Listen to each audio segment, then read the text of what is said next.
Bismillahirrahmanirrahim.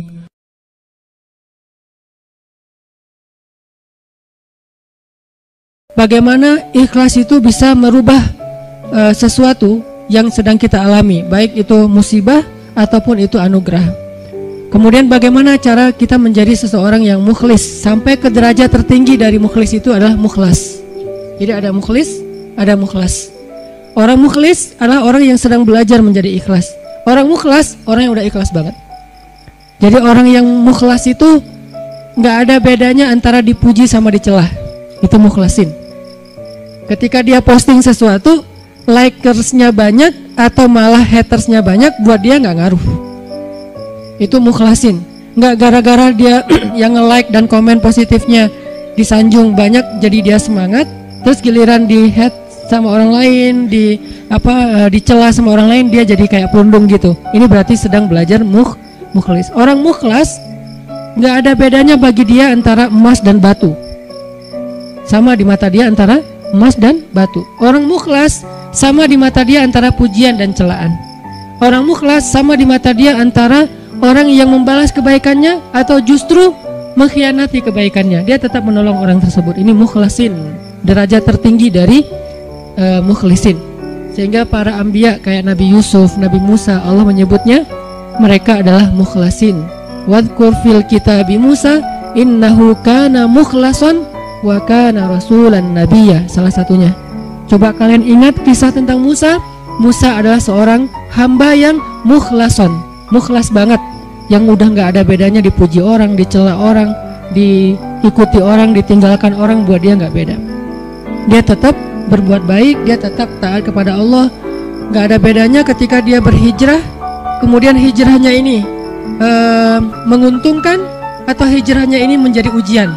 Dia tetap berhijrah karena dia tahu hijrah itu baik. Dia tetap jujur karena jujur itu baik. Gak ada bedanya ketika dia jujur menguntungkan atau jujur malah jadi ujian. Saya gak bilang merugikan ya, karena jujur gak mungkin rugi, taat gak mungkin rugi, taubat dan hijrah gak mungkin rugi, cuman ujian. Buat dia kalau tahu itu baik ya dia lakukan.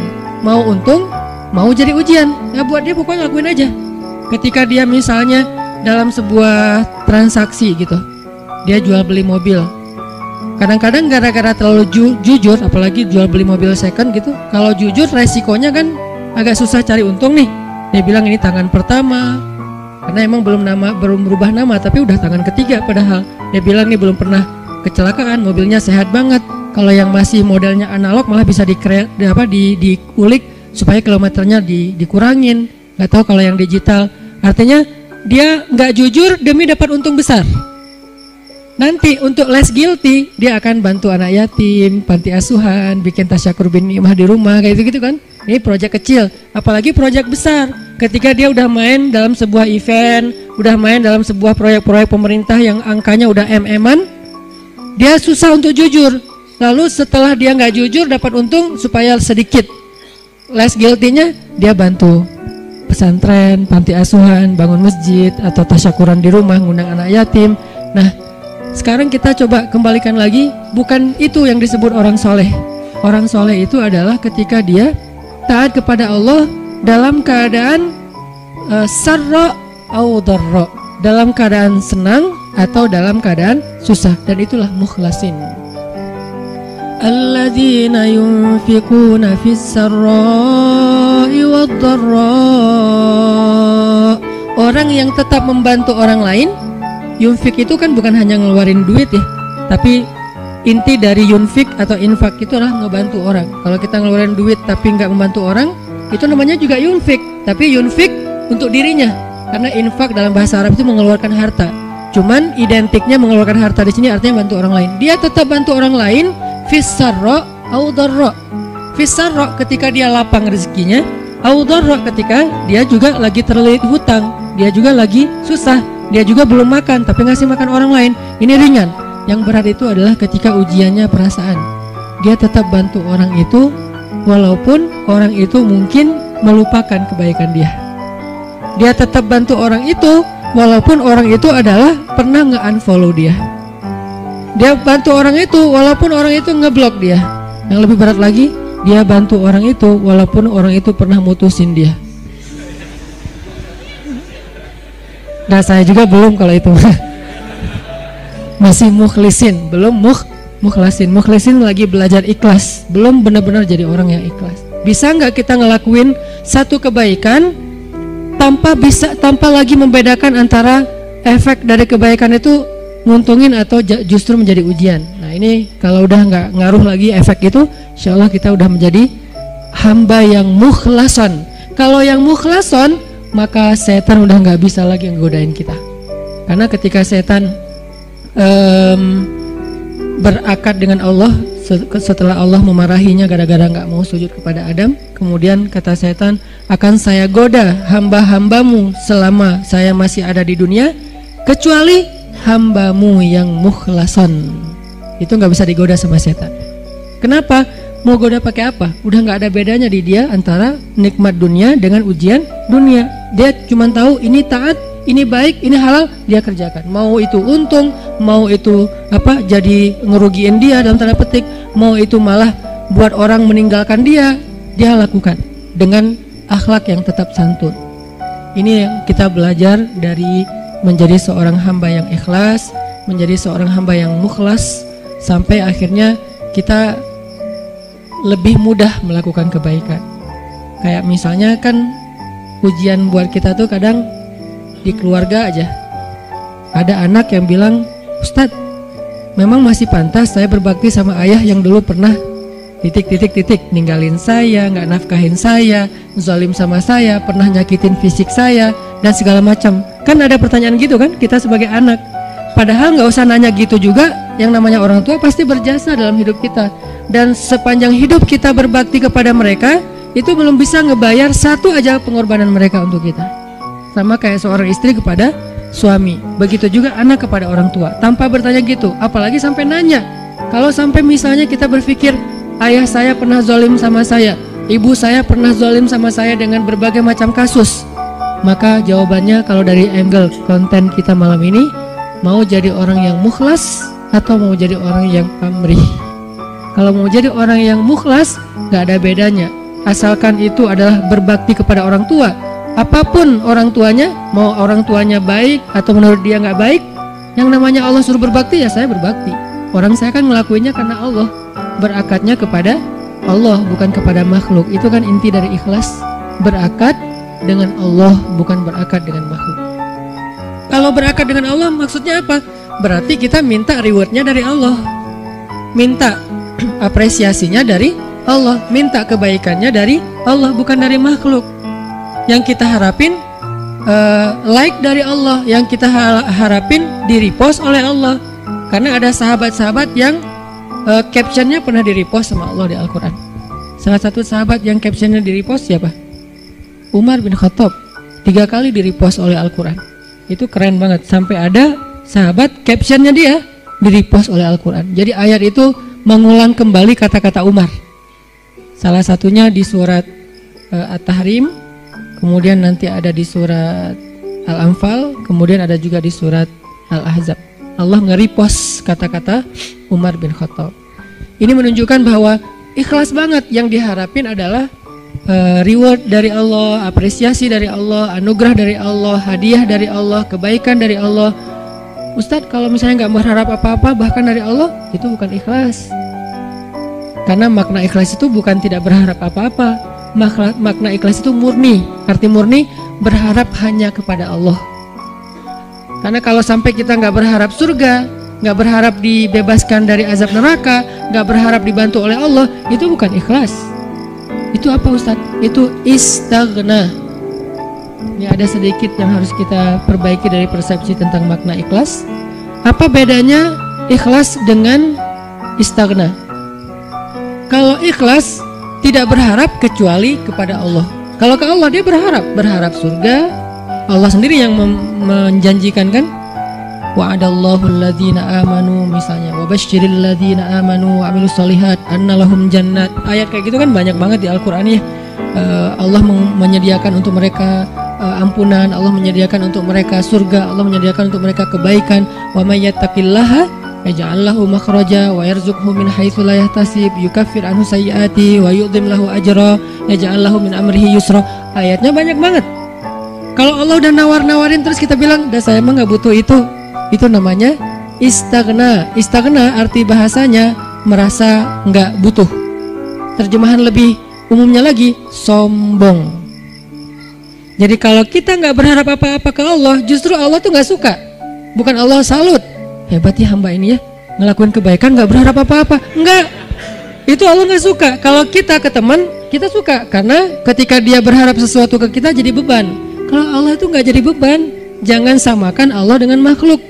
Ketika kita berharap terus Allah jadi beban. Ntar dulu saya mau cuti, kenapa? Bebannya banyak banget, semua orang berdoa ke saya. Kan gak gitu Allah.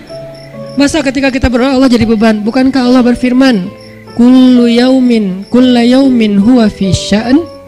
Setiap hari Allah sibuk, walaupun sibuk, wala ya'uduhu hifzuhuma. Allah nggak pernah kerepotan. Wala ya'uduhu hifzuhuma. Allah nggak pernah kerepotan untuk memelihara, menjaga dan memberikan hak huma, langit dan bumi dan apa yang ada di dalamnya. Jadi ikhlas itu bukan nggak berharap apa-apa, teman-teman. Ikhlas itu tidak berharap kecuali kepada Allah saja. Ke Allah berharap surga. Ya Allah beri saya surga. Sampai Nabi bilang, kalau kalian minta surga, mintalah surga Firdaus yang paling tinggi. Jadi puncaknya Firdaus. Apakah Nabi kurang ikhlas? Bukankah ikhlas kita belajarnya dari Nabi? Adakah yang lebih baik ikhlasnya daripada Nabi? Tidak ada. Bahkan para anbiya pun belajarnya kepada Rasulullah seandainya mereka sezaman. Bukti mereka Nabi lebih baik dari mereka apa? Semua Nabi itu nggak mention Nabi Muhammad. Semua Nabi, dari mulai Nabi Adam, Nuh, apalagi Rasul ya, Nuh, Musa, Ibrahim, semua Nabi dan Rasul pernah mention tentang @Muhammad_Abdullah. Semua pernah mention di postingan mereka. Bahkan banyak kayak Musa sering, Nabi Ibrahim bahkan dalam doa-doa beliau nggak mention Nabi kan. Sehingga Nabi Muhammad itu udah dikenal dari sejak zaman Nabi Adam. Kapan ya Muhammad datang? Lewat satu zaman, belum muncul.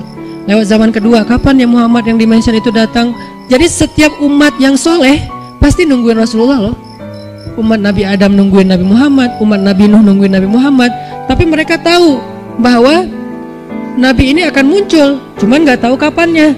Ternyata beruntungnya kita, beliau muncul dan kita menjadi umatnya. Yang pengen jadi umat Nabi Muhammad itu bukan cuma kita, teman-teman. Semua umat Nabi itu pengen jadi umat Nabi Muhammad. Walaupun mereka nggak bilang, aduh nyesel jadi umat Nabi Musa. Nggak gitu juga sih. Mereka menghargai Musa, cuman mereka juga kayak berandai-andai punya wish gitu ya, bisa nggak ya jadi umat Nabi Muhammad. Kenapa? Karena Nabi Muhammad ini paling keren, paling luar biasa. Ya Sayyidul Anam, bukan cuma Sayyidul Anbiya, Sayyidul Anam, pemimpinnya semua manusia. Bahkan malaikat juga ikut kepada Rasulullah SAW gitu.